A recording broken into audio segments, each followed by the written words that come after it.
Bienvenidos a una nueva entrevista aquí en DFTV. En esta oportunidad estamos junto al analista internacional Guillermo Holzman, con quien vamos a ahondar en el conflicto que hay en estos momentos en Irak entre el gobierno y los rebeldes del Estado Islámico y también la importancia que tiene el Kurdistán. Guillermo, muchas gracias por estar aquí con nosotros. No, muy agrado como siempre.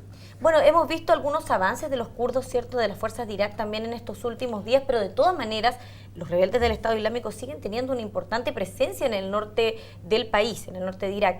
¿Cómo se ve el panorama en esa zona? Se ve complejo, en primer lugar, porque el Estado Islámico finalmente ha sido un grupo que ha ido capturando cada vez más adherentes y más combatientes en términos concretos, y eso le permite no solamente ocupar la parte sur de Siria y tener un control efectivo sobre el territorio, sino que ir ocupando y avanzando sostenidamente en la zona norte de Irak y amenazando particularmente lo que es los pozos petroleros, por supuesto, su acercamiento a la capital, pero también el Kurdistán, que es la zona donde los kurdos han declarado fehacientemente que no buscan la independencia, pero sí que esa zona sea reconocida con un grado de autonomía propia, tanto en lo cultural, religioso, como también en lo económico.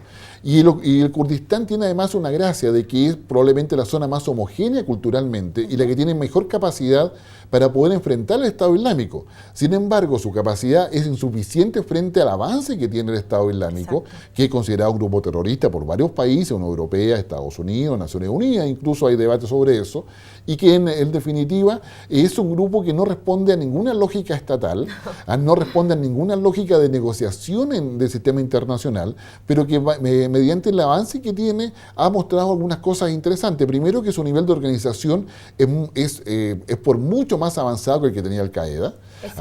En segundo lugar, que tiene un armamento de guerra que no solamente ha ido quitando la medida al ejército sirio primero, al ejército, digamos, de Irak. A los lugares que han conquistado. Pero también con una capacidad impresionante desde el punto de vista financiero para comprar armamento. De hecho, el Estado Islámico se asume, según los análisis que hay disponibles, de que tendría una caja para compra de alrededor de 2.600 millones de dólares.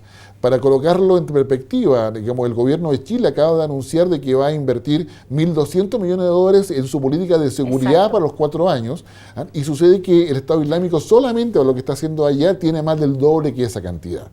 Por lo tanto, no estamos hablando de una organización cualquiera, no estamos hablando de un pequeño grupo, no estamos hablando de una suerte de pequeño grupo que se suman, estamos hablando... una organización. Exactamente, de un ejército. Y ese ejército tiene vehículos de guerra, tiene armamento de guerra y tiene gente entrenada y centro de entrenamiento.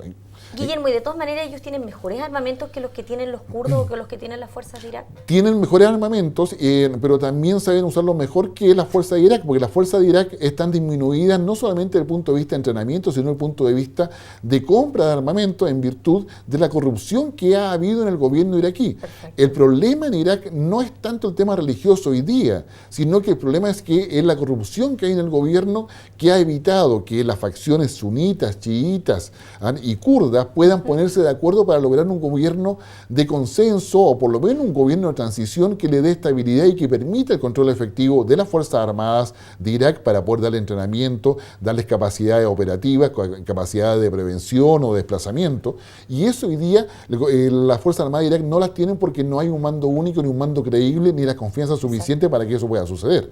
En consecuencia, hoy día, digamos, defender el Kurdistán es un tema, no solamente porque hay inversiones importantes de Estados Unidos. Hay reservas de petróleo también muy importantes en la zona. Exactamente, sino porque está el riesgo evidente y latente de que el ejército islámico pueda pasar Bagdad e ir al sur, donde están los pozos petroleros y refinerías que abastecen no solamente a Estados Unidos, sino que a Europa, y en consecuencia eso implicaría el colapso de todos aquellos países dependientes del petróleo. Claro, porque tú lo que me comentabas que en el norte de Irak, donde están los del Estado Islámico, las reservas de petróleo que hay en esa zona son más que nada para consumo interno. Así es.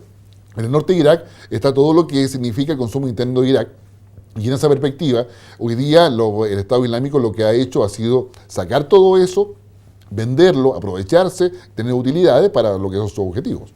De todas maneras, Guillermo, ¿es un avance, es una victoria para las fuerzas de Irak el haber recapturado esta represa estratégica en la ciudad de Mosul? Sin lugar a duda lo es, porque significa de que hay una capacidad de reacción, y esa capacidad de reacción tiene la posibilidad cierta de avanzar a recuperar territorio. Acá lo preocupante es que el ejército islámico está avanzando para controlar territorio con la finalidad de desconocer las fronteras existentes actualmente en los estados-naciones que allí hay y establecer un califato. Y ese califato implica a otros países. Exactamente, estaría considerando una parte de Siria, prácticamente todo Irak, estaría considerando Jordania y además una parte de Irán. Lo que permite explicarse por qué Irán está de acuerdo con Estados Unidos para poder luchar contra el Estado Islámico. Guillermo, ¿cierto? Hemos visto ataques aéreos de parte de Estados Unidos en Irak en estos últimos días. Ellos dicen que también es para poder enviar ayuda humanitaria a los cientos de miles de desplazados que hay en el norte del país. Pero en el fondo, ¿cuáles son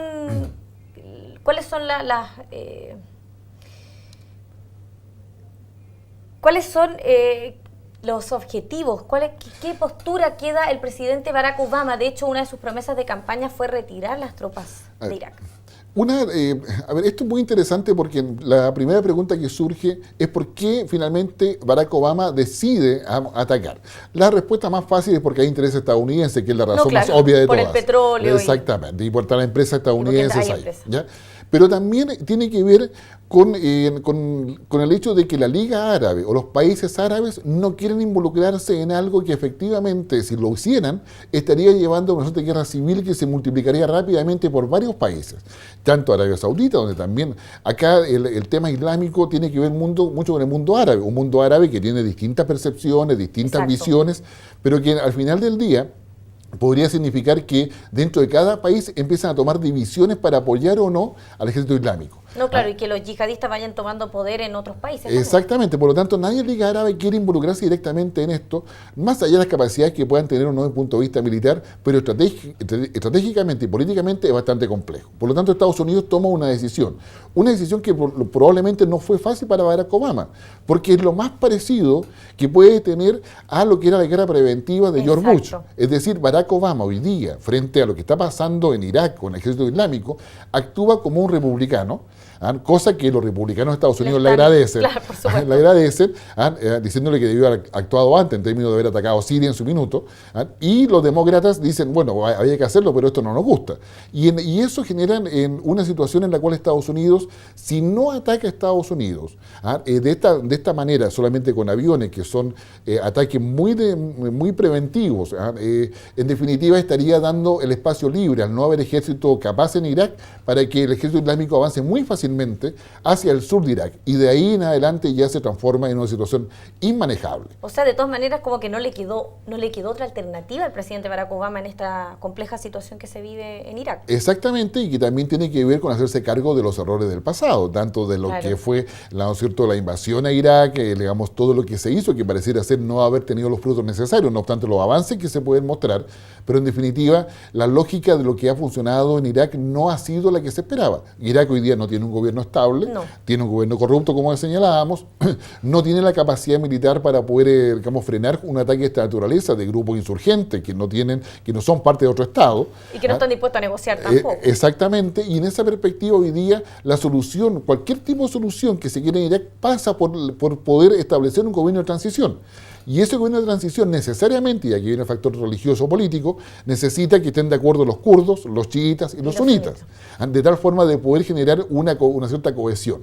Si eso se logra, la comunidad internacional, con Estados Unidos probablemente a la cabeza, va a poder dar el entrenamiento y las capacidades para poder frenar justamente el Estado Islámico. Pero hoy día el Estado Islámico, conjunto con lo que pasa en África con Boko Haram, conjunto con lo que pasa con Hezbollah en Líbano, junto a lo que pasa con Hamas, ¿no es cierto?, en la Franja de Gaza, y varios otros grupos, en definitiva, comparten la misma visión de una suerte de sociedad islámica yihadista que es excluyente, que es discriminatoria y que desea tener el control completo de un solo territorio y echar justamente a las minorías. Exacto, que es lo que ha pasado en Irak en estos últimos y ese sentido humanitario que en definitiva que es esta suerte de destrucción de cualquier minoría en forma francamente, más que violenta, o sea, deshumanizada, tanto niños, mujeres y hombres, le da lo mismo. O sea, esa matanza que se había producido es la que en definitiva lleva a Estados Unidos a la ayuda humanitaria con el envío de alimentos y agua particularmente, pero también esta otra intervención aérea que hasta el día de hoy se mantiene. Y Guillermo, ya para finalizar, pero en esta oportunidad lo que nosotros vimos fue también al gobierno de Irak, ¿cierto?, pidiéndole ayuda a Estados Unidos, pidiéndole que colaboraran para detener el avance del Estado Islámico. Claro, porque cuando un presidente que hoy día digamos, se está tratando que el nuevo presidente pueda asumir, el otro se ha negado a renunciar, pero en la práctica... Es muy complejo todo. Claro, pero en la práctica, el gobierno que había en Irak, por la corrupción que tiene, no le quedó otra que asumir de que estaba siendo digamos, superado por el ejército islámico. Cuando el ejército islámico penetra a Irak y va tomando pueblo tras pueblo, y lo va tomando por las armas, va matando a todos los que no piensan igual que ellos. Exacto. Y el ejército no puede hacer nada. Más aún, el ejército al ver ese avance, escapa, deja el armamento botado y se va porque no tiene ni la capacidad. Ni los recursos. Claro, no recursos ni el mando necesario para poder pensar de que ir en contra de ellos iba a ser lo suficiente. La motivación del ejército islámico es religiosa, pero también es una motivación que va orientada a poder generar la caída del gobierno iraquí. En consecuencia, cuando el presidente de Irak no pide ayuda, a lo único que le puede pedir, que finalmente se le había ofrecido cuando las tropas se retiraron, le dijeron, Estados Unidos siempre va a apoyar a Irak. Bueno, ahí está el apoyo que hoy día pidió justamente el presidente. Guillermo, muchas gracias por haber estado aquí con nosotros comentando sobre la compleja situación que se vive en estos momentos en Irak y también la importancia que tiene el Kurdistán. Ok, no, gracias a ti. Y a ustedes los esperamos en una siguiente entrevista aquí en DF TV.